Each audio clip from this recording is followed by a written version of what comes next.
How many of y'all knew that Ryan Wedding was a rich kid? I kind of assumed it, but I ain't know. Why y'all didn't tell me this dude was rich? Huh? That this dude was the Donald Trump of the drug trade. Anybody would have got to the top. All you need is the money. The money and the naivete. Yeah, you make the money, but then you end up with nothing. Because that's just what it is. So Jay might have been right, huh? He was a good customer, not a jefe. So it seems like to me. Picture this. A 6'3" Canadian snowboarder standing on the Olympic stage in 2002, representing his country with pride. Fast forward 23 years, and that same man is now on the FBI Most Wanted list with a $15 million bounty on his head, accused of running a billion-dollar drug empire that moved 60 metric tons of cocaine a year. But here's the thing that will blow your mind. Ryan Wedding's fall was not the result of some elaborate FBI sting or a cartel betrayal. No, this modern-day Pablo Escobar got too comfortable, too cocky, and made one fatal mistake that led to his capture just days ago in Mexico City. Stay until the end, because I am about to break down exactly how an Olympic athlete transformed into one of the world's most dangerous drug kingpins, and how his own arrogance became his ultimate undoing. Ryan James Wedding was born in 1981 in Thunder Bay, Ontario, a city that gets more snow than most people see in a lifetime. His grandparents owned Mount Baldy Ski Resort, and his uncle was a director of the ski school. He was not a kid from the streets. Wedding came from a family of accomplished athletes and successful business owners. His father was a former competitive skier, and by the time Ryan could walk, his grandfather already had him on skis. The Wedding family was deeply embedded in Ontario's winter sports culture.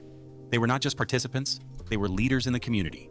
Mount Baldy was not just a business, it was a family legacy built over decades.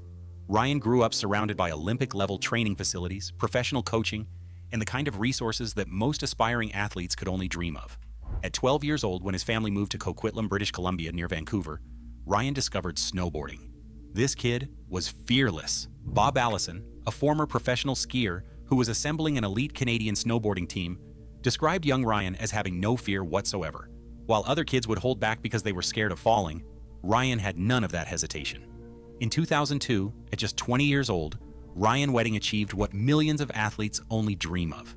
He was chosen to represent Canada at the Winter Olympics in Salt Lake City, Utah. This was his moment. Years of training, sacrifice, and dedication had led to this. The pressure was immense. Canada had high expectations for their snowboarding team, especially after Ross Rabagliati's controversial but ultimately successful gold medal run in 1998. We don't give a Ryan fuck. was seen as the next generation of Canadian snowboarding excellence. He had the technique, the fearlessness, and the competitive drive that coaches look for in Olympic champions. Ryan quickly realized that his Olympic dreams, while noble, were not going to fund the lifestyle he craved. A regular job would not cut it. Even a successful career in sports marketing or coaching would never generate the kind of money he wanted. He wanted flashy cars, expensive watches, luxury apartments. He wanted to live like a king, and he understood that traditional employment would never get him there. As a bouncer at Vancouver nightclubs, Ryan started making friends with the very people he was supposed to keep out: dealers, smugglers, and criminals with serious connections. His girlfriend at the time noticed the transformation from the quiet family type who did not care about status or appearance to a man wearing Prada shoes and Breitling watches. Vancouver's nightclub scene in the early 2000s was a powder keg waiting to explode. The city was on the brink of a gang war over marijuana territory, and violence was becoming commonplace. Random shootings erupted in clubs, and police began sweeping through bars, throwing out anyone who looked like a dealer. The writing was on the wall. Ryan Wedding had tasted the Olympic stage, but now he wanted something bigger, more profitable, and something that would give him the power and respect he felt he deserved.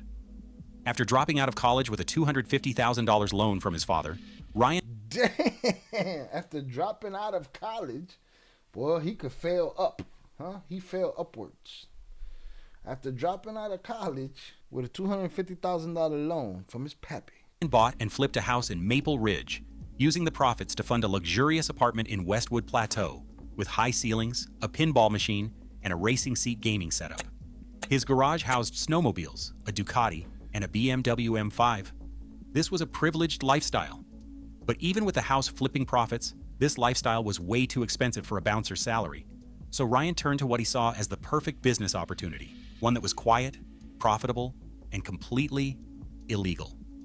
His friend owned a property in Maple Ridge called 18 Carrot Farms, but instead of growing carrots, they were cultivating something much more valuable. According to a confidential informant, Ryan and his partner were running a massive operation with 8,000 marijuana plants spread across multiple buildings on the property. This was not some amateur hour operation. They had invested in professional-grade growing equipment, sophisticated irrigation systems, and high-intensity lighting that could maximize plant yield. The operation was designed to produce premium quality marijuana that could command top dollar in both Canadian and American markets. The setup was clearly professional.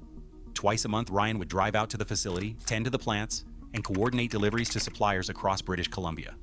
The operation was pulling in hundreds of thousands of dollars annually, maybe more. Conservative estimates put their monthly revenue at over $100,000, with profit margins that would make legitimate businesses jealous. Hundreds of thousands in revenue was plausible. But here is where Ryan made his first critical mistake. The operation was consuming 2,000 kilowatt hours of electricity per month, far more than any typical warehouse should use. In British Columbia, unusual electricity consumption patterns were red flags for law enforcement agencies specifically looking for. Lo cagó el gallo, right? He didn't.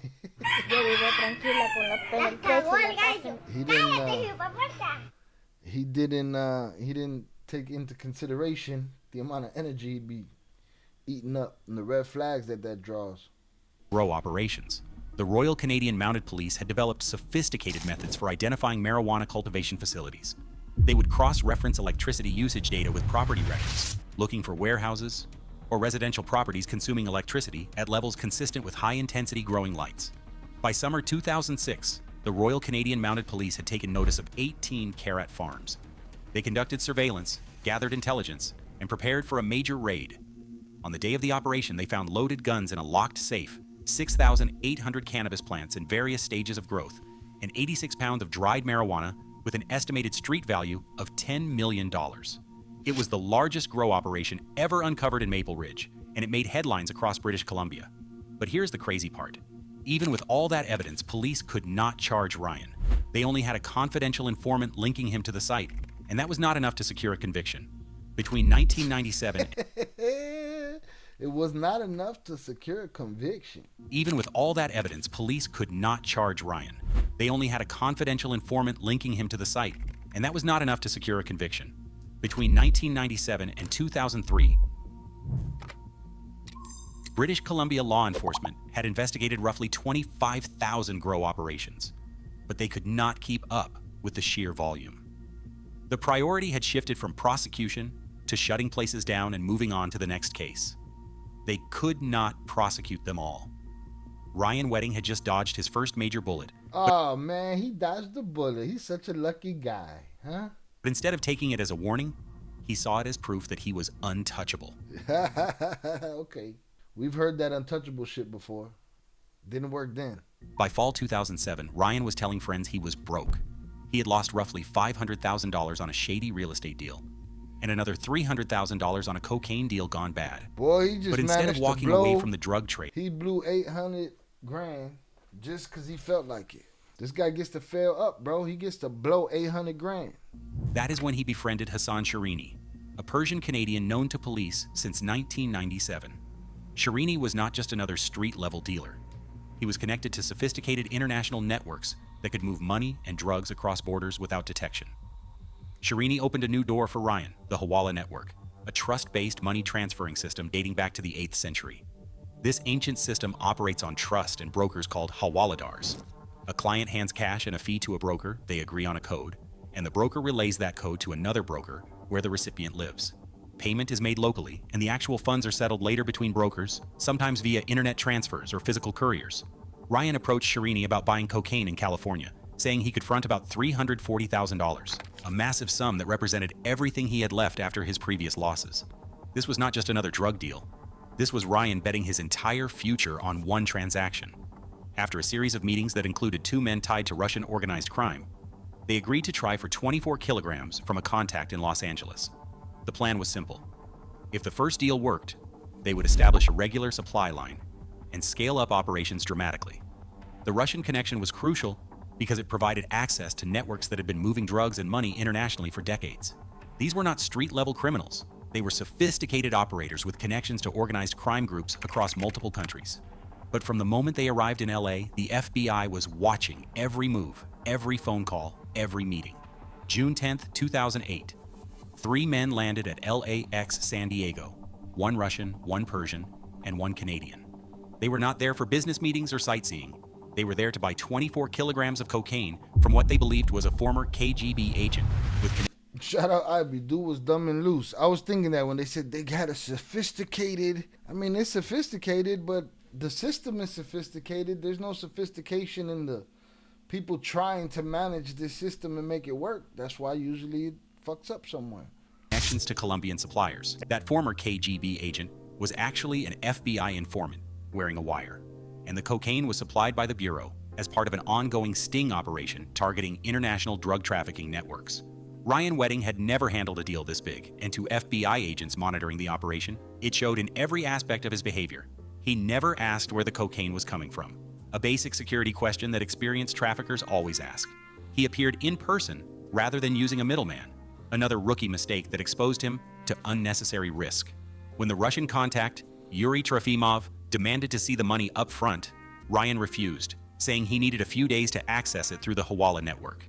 This angered Trofimov, who had a reputation for violence that scared even hardened criminals. He was still willing to deal, so they agreed to a modified plan: sell them 1 kilogram first as a test, then complete the larger transaction later. The FBI had agents posted throughout the airport and surrounding areas, ready to make arrests at multiple locations. But when the plan shifted, they had to adapt their surveillance and arrest strategy in real time. On June 13, 2008, Ryan and Shirini visited a Persian rug store in San Diego that doubled as a Hawala broker. This was not unusual. Many legitimate businesses in immigrant communities also facilitate money transfers for people who do not trust or have access to traditional banking. They picked up $120,000 wrapped in newspaper and the deal was officially on. But as soon as the Russian handed over $17,000 for 1 kilogram of cocaine, FBI agents moved in from multiple directions. Ryan Wedding was arrested as he left the hotel room in San Diego, with hours of recorded calls and meetings presented as evidence. The operation was swift and professional. Ryan found himself in federal custody, facing charges that carried a mandatory minimum sentence of 10 years in prison. So this dude just get popped all of the time, huh? And never made a deal? Come on, miss me with the bullshit. Hassan Shirini and the Russian contact quickly agreed to plea deals and cooperation agreements with prosecutors, but Ryan Wedding refused to cooperate. FBI agent Brett Keena later told Rolling Stone that Ryan was very controlled. Once the agents read him his rights, he did not say anything. He was, Keena said, kind of like "you are not getting anything from me." This defiance would prove to be both a character trait and a strategic mistake that would define the rest of Ryan Wedding's criminal career. Ryan Wedding was convicted of conspiring to traffic cocaine with a mandatory minimum of 10 years. But during his sentencing hearing, he put on the performance of his life, channeling the same focus and determination that had once made him an Olympic athlete. He told the judge what appeared to be genuine remorse. "What I did was completely out of character for me, and it's a personal mission of mine to rebuild my reputation. As an athlete, I was always taught that there are no second chances, and I'm here asking for exactly that." What the fuck are you The talking court about bought when there's no second chances? You was 24th. No second chances. You gonna got popped off 37-11 times, and there was a second chance. Right now, if you got a whole bunch to say, it's a whole lot of second chances coming. No mommy's What wake. you talking about here, bro? Motherfuckers love to hear their own bullshit. completely. They imposed a lower sentence than initially intended, 48 months, minus time served, meaning Ryan would be out in less than 3 years instead of the decade he was facing. But the judge did not realize that Ryan Wedding was not planning the kind of rehabilitation they had in mind. For 2 years, he was held at the Metropolitan Correctional Center in San Diego, a federal facility that housed inmates awaiting trial for a range of federal offenses, including lower-level members of Mexican drug trafficking organizations, particularly mules who specialized in moving drugs across the border. This facility became Ryan's graduate school in international drug trafficking. He was surrounded by people with connections to the Sinaloa Cartel, Colombian suppliers, and sophisticated money laundering operations. These were not street-level dealers. They were professionals who understood the logistics of moving tons of drugs across international borders. FBI agent Brett Keena later admitted that they really did just turn him into a much better drug dealer than he was when he started with us, and that you have people in that facility who have amazing drug world connections. While in custody, Ryan demonstrated the same organizational skills that had made him a successful athlete. He organized up to 5 girlfriends back home to wash his car, clean his apartment, and collect money from associates to pay his creditors. He maintained a network of contacts and kept his business relationships active, even from behind bars. More importantly, he made phone calls to male associates, boasting about the good connections he was making in custody. These were not idle boasts. Ryan was systematically building relationships with people who could help him establish a much larger operation upon his release. He learned about sophisticated communication methods using that too. You know, for a lot of people, prison don't do nothing but make you a better criminal. Messaging apps, money laundering techniques involving cryptocurrency and shell companies, and most crucially, how to establish relationships with Mexican cartels that could provide protection and supply lines. Prison was not correcting Ryan Wedding. It was giving him a master's degree in international drug trafficking, taught by some of the most experienced criminals in the world. When Ryan returned to Canada in 2011, he settled in Montreal, a city where the drug trade was wide open territory. The old Italian-American mafia control was crumbling, and the market had become much more entrepreneurial. You could work with the Sinaloa cartel without even knowing other operators existed just towns away. Montreal in the early 2010s was perfect for someone with Ryan's ambitions. The city was a major port with connections to Europe and South America. It had established networks for moving contraband, and law enforcement was focused on traditional organized crime rather than the new generation of international traffickers. By February 2014, Ryan had filed for bankruptcy, claiming to be unemployed and relying solely on family financial support. In his That's it. Just solely relying on family's financial support. That's it. Oh man, that sounds like 50 Cent's kid. Do y'all know anybody who could live on $6,000 a month? That's it. He got to file bankruptcy, you know, because in sports he learned there's no second chances. After daddy gave him a $250,000 loan when he dropped out of school, then he blew 800 stacks. Then he went to jail, became a super criminal. But then he filed bankruptcy because, man, I only got the family supporting me. You know, that's it. It's a hard life, man. It's a fucking hard life, man. It's very sad. No mommy's wake. Ryan had filed for bankruptcy, claiming to be unemployed and relying solely on family financial support. In his sworn statement, he wrote that, due to being in prison for several years and unable to work and contribute to the household, he was unable to fulfill his financial obligations as they became due. On paper, he was broke, living in a gated condo complex in Coquitlam with his wife, leasing a busted in this gated condo complex. So hard. Ford F-350 pickup and declaring no income. But privately, something massive was underway. In January 2015, an undercover officer who used the name Joe traveled to Montreal to meet with Filipos Colaros, a man with direct ties to Joaquin Guzman, known as El Chapo. At their meeting in a Montreal restaurant, Colaros told Joe he had brought the man in charge. Moments later, Ryan Wedding walked in and introduced himself as a cocaine importer. From that moment, Joe realized he was dealing with a seasoned operator who had learned from his previous mistakes. Wedding asked detailed questions about boat capacity, mapped out transfer routes considering weather patterns and law enforcement patrol schedules, and together they planned a sophisticated operation that would dwarf anything Ryan had attempted before. The plan was ambitious. A large research vessel would collect shipments from St. Kitts in the Caribbean, then transfer them at sea to smaller fishing trawlers that could deliver the load discreetly to remote shores in Newfoundland. From there, the cocaine would be transported overland to major Canadian cities and across the border into the United States. They agreed on a test run of 500 to 1,000 kilograms of cocaine, more than 20 times larger than the deal that had landed Ryan in prison. Joe would take a 25% cut of the shipment's value as his fee, which would have been worth millions of dollars. But on April 20th, 2015, the RCMP launched coordinated raids across Canada, issuing 15 arrest warrants, including one for Ryan Wedding. The operation, called Project Harrington, was designed to disrupt the cocaine pipeline between Mexico and Canada. When police arrived at his Montreal condo to make the arrest, Ryan was already gone. He had fled to Mexico and into the protection of the Sinaloa cartel, using connections he had cultivated during his time in prison. What happened next was the transformation of Ryan Wedding from a mid-level drug dealer into what the FBI would later call a modern-day Pablo Escobar. From his base in Mexico, Wedding began building a transnational machine with his second-in-command, Andrew Clark, a Toronto-based elevator mechanic who had relocated to Mexico in 2022. Clark was not just muscle. He was an intelligent operator who understood logistics and could manage complex operations across multiple countries. They worked directly with the Sinaloa Cartel, which by this time had become the most powerful drug trafficking organization in the world. The cartel provided protection, supply lines, and most importantly, the infrastructure needed to move massive quantities of cocaine from South America to North America. The route was sophisticated and constantly evolving.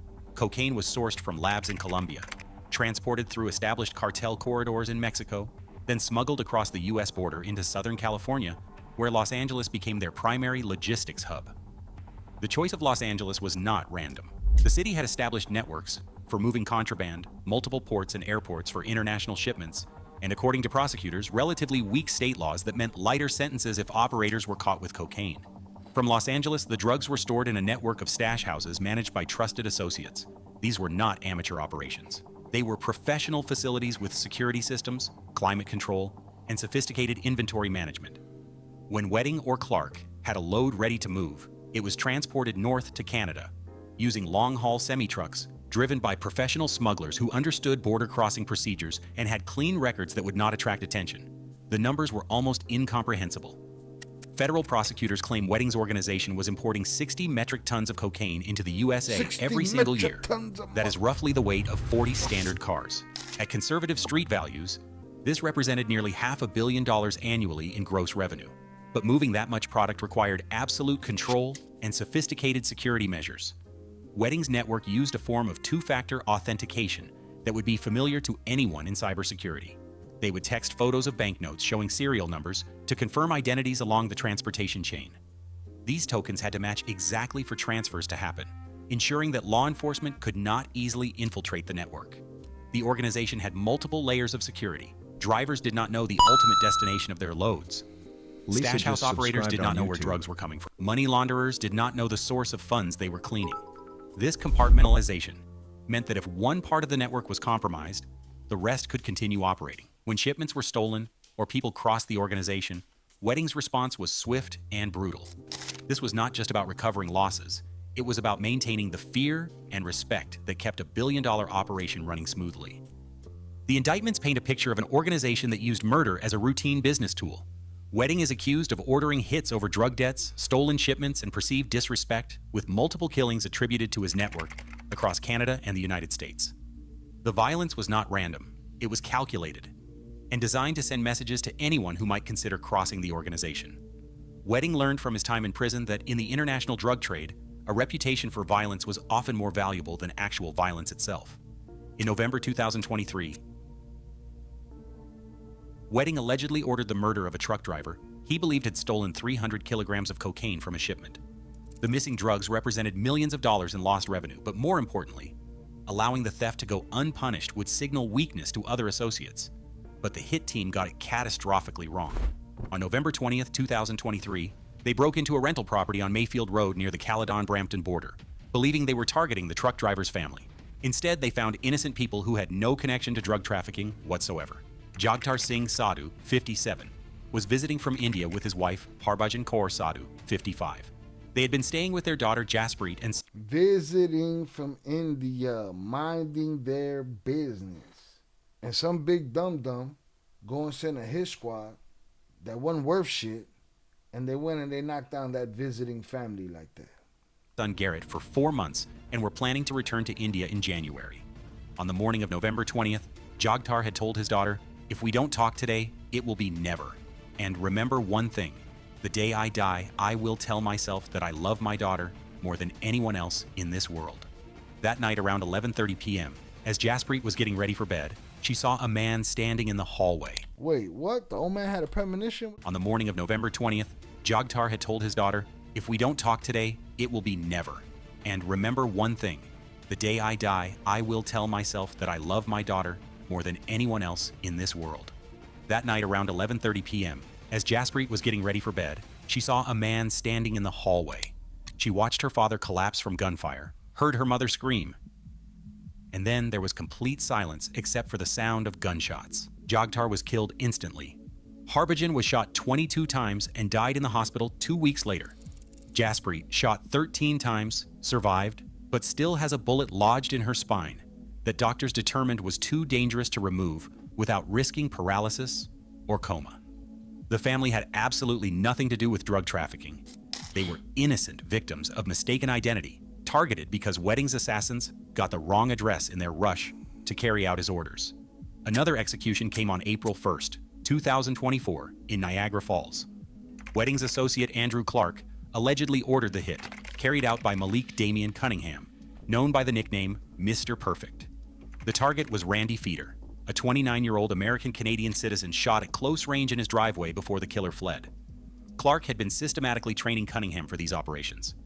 After Cunningham was released from the Toronto South Detention Center, Clark arranged for him to travel to Mexico, where he already underwent weapons training ranging from small arms to long-range rifles under a program modeled on military instruction. Once trained, Cunningham was sent back to Canada with a list of targets and payment schedules. His first assignment came with a payment of $100,000. Additional contracts offered $200,000 to kill a real estate agent in Vancouver, more than twice that amount for a group in Toronto, and $1 million for a target in Dubai. But Wedding's most brazen act... Yeah, that shit, he turned into, he just started doing the sociopath shit. It just took him a little money, man. You can't give a lame power. What do I tell you guys all the time? You give a lame power, a lame is going to abuse that power. You give him some money, you're going to get some more money, use that money to step on somebody's neck. He just started smoking, motherfuckers got reckless. 50 Cent already working on a new show. Wedding's son will play his father when Wedding is out. He'll take a picture with Rick Ross, and it'll all be over. All right, we'll see what happens. I feel like I heard that one before. He got bloodthirsty, man. He got too much power. He said, "Oh, I could put a bag on somebody, and somebody will go do what I want done. Watch this." He start pushing all the buttons. But we'll see what kind of deals he can make. We've seen people with bodies make deals before. The violence was yet to come, and it would ultimately contribute to Vancouver, more than twice that amount for a group in Toronto, and $1 million for a target in Dubai. But Wedding's most brazen act of violence was yet to come, and it would ultimately contribute to his downfall. After Wedding was indicted in 2024, a federal witness was scheduled to testify against him. This witness, later identified as Jonathan Acevedo Garcia, had been a key figure in Wedding's organization and possessed detailed knowledge of the network's operations, financial structure, and violent activities. According to prosecutors, Wedding's own lawyer allegedly advised him that if Victor A. was killed, the charges against them and related extradition proceedings would necessarily be dismissed. This legal advice, if true, represents one of the most shocking examples of attorney misconduct in recent memory. Wedding took this advice to its logical and horrifying conclusion. He placed a $5 million bounty on the witness's head and orchestrated a sophisticated assassination plot that demonstrated the international reach of his organization. Wedding used a Canadian website called Dirty News to post photographs of the witness and his wife, essentially crowdsourcing the location of his target. The operation was technologically sophisticated and professionally executed. They used an $18,500 phone interception tool to track the witness's location and movements. They had photographers ready to document the killing as proof that the contract had been fulfilled. The level of planning and resources devoted to this single murder demonstrated just how much Wedding's organization had evolved since his early days as a marijuana grower. On January 31st, 2025, while Jonathan Acevedo Garcia was eating lunch at a restaurant in Medellin, Colombia, a gunman walked in and shot him 5 times in the head in broad daylight. The attack was carried out in public, in front of witnesses, demonstrating the killer's confidence that he could escape without consequences. Immediately after the murder, Wedding sent a photograph of the victim's corpse to his associates, not just as proof that the contract had been completed, but as a message to anyone else who might consider cooperating with authorities. This wasn't just murder, it was terrorism designed to intimidate witnesses and obstruct justice on an international scale. But here is where Ryan Wedding made the fatal mistake that would lead to his downfall. He got comfortable, too comfortable. Despite being on the FBI most wanted list with a $15 million I said it during the Surviving on Chapo series, man. That kind of comfort kills. Reward for his capture, Wedding could not resist the lifestyle he had built. According to sources, he was out, boy. They can't shake it. Can't shake it. Want to live that life. Was living lavishly in Mexico, protected by the Sinaloa Cartel, and seemingly untouchable. The lifestyle was everything he had dreamed of as a young athlete watching other people live in luxury. He had multiple properties, a collection of high-end motorcycles, custom vehicles, and the kind of respect and fear that comes with running a billion-dollar criminal enterprise. That comes with having the money and the desire to put bags on people, you know, and abuse that kind of power. Instead of just getting money, now he became bloodthirsty and wants to smoke everything and everybody. I get it, it's a witness, but you dug yourself deeper. You fuck around and you played yourself. Now you see now, you done fucked up, you know that, don't you? But Wedding's biggest weakness was his ego. He could not completely disappear because he needed people to know who he was and what he had accomplished. He maintained communication with his network, made decisions about operations, building a comprehensive picture of his organization's financial structure. In December 2024, they got a major breakthrough when Mexican authorities seized Wedding's prized motorcycle collection. 62 motorcycles valued at $40 million, along with his custom Mercedes-Benz worth $14 million. Drugs including cocaine, methamphetamine, and fentanyl, artwork, and 2 Olympic medals he had kept as trophies from his former life. The seizure was not just about recovering assets. It was intelligence gathering that provided crucial information about his location, his associates, and operational patterns. But Wedding's biggest mistake was not the flashy lifestyle. It was his digital footprint. Despite being one of the world's most wanted fugitives, he could not resist maintaining some level of online presence and communication with his network, using encrypted messaging apps. FBI Director Kash Patel later revealed that Wedding had been using Threema and other encrypted platforms, believing he was safe under cartel protection in Mexico. But even encrypted communications leave digital traces that sophisticated law enforcement agencies can follow. So why would anybody still keep that in their tool bag? Enough of that shit. WhatsApp, Signal, none of that shit. That shit don't work. They want you, they gonna get you. On the night of January They'll catch you humming your favorite song in the shower through your fucking phone because they feel like it. 22nd, 2026, Ryan Wedding's decade-long run as a fugitive came to an end in a coordinated international operation that showed the global reach of modern law enforcement. Working closely with Mexican authorities and the DEA, the FBI had been on Wedding's trail for more than a month. The seizure of his motorcycle collection in December provided crucial intelligence about his location and movement patterns. More importantly, it disrupted his sense of security and forced him to change his routines. The operation that led to his capture was the result of months of intelligence gathering. But wait a minute, didn't he just say yesterday on his Instagram that he turned himself in, that he surrendered? They talking about their investigation and everything that they got from it? What the fuck out? Surveillance and coordination between multiple agencies across several countries. Ambassador Ron Johnson, working from the new U.S. Embassy compound in Mexico, made Wedding's capture a priority from the moment he arrived at his post. At a press conference announcing the capture, FBI Director Kash Patel revealed the scope of the investigation. This was a coordinated, intelligence-driven investigation into Wedding's global drug trafficking organization, which used Los Angeles as its primary point of distribution. Our collective efforts led to the seizure of more than 2,300 kilograms of cocaine, 44 kilograms of methamphetamine, 44 kilograms of fentanyl, 8 firearms, and over $55 million in illicit assets. The numbers were staggering, but they represented only a fraction of the total value that had flowed through Wedding's organization over the years. Wedding was arrested just outside Mexico City without incident, a testament to the professional. Yeah, he was arrested without incident. He rang the fucking doorbell, man. Show us the Ring camera. Everybody's lying. Of the Mexican authorities who carried out the operation. He was immediately transported to Ontario International Airport, arriving on a government plane at 7:53 p.m. directly from Mexico City. The man who once represented Canada on the Olympic stage was now in LAPD custody, facing charges that could put him away for life: murder, witness tampering, money laundering, and drug trafficking on an international scale. Ryan Wedding's capture. If that dude from Honduras that had metric tons on his jacket, had bodies on his jacket, had briberies on his jacket, if he got pardoned, I don't see why this guy can't get a deal. Represents the end of what prosecutors called a billion-dollar criminal enterprise that terrorized communities across North America. But the damage he caused will last far longer than any prison sentence he might receive. The human cost of Wedding's criminal empire is impossible to calculate. Families destroyed by violence, communities flooded with drugs, young people whose lives were derailed by addiction, all because an Olympic athlete decided that his dreams of wealth and power were worth more than human life.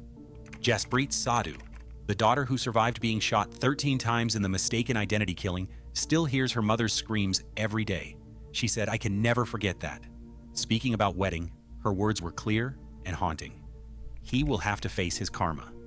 The investigation into Wedding's organization led to the arrest of 36 people across multiple countries. The Treasury Department sanctioned 19 individuals, including Wedding himself. Authorities seized mountains of drugs, cash, weapons, luxury vehicles, motorcycles, artwork, and jewelry, worth tens of millions of dollars. But beyond the statistics and seizures, Wedding's story represents something deeper about the choices we make and their consequences. He had everything: Olympic glory, family support, natural talent, and opportunities most people never get. He came from privilege, had access to resources, and possessed the intelligence and drive to succeed in legitimate endeavors.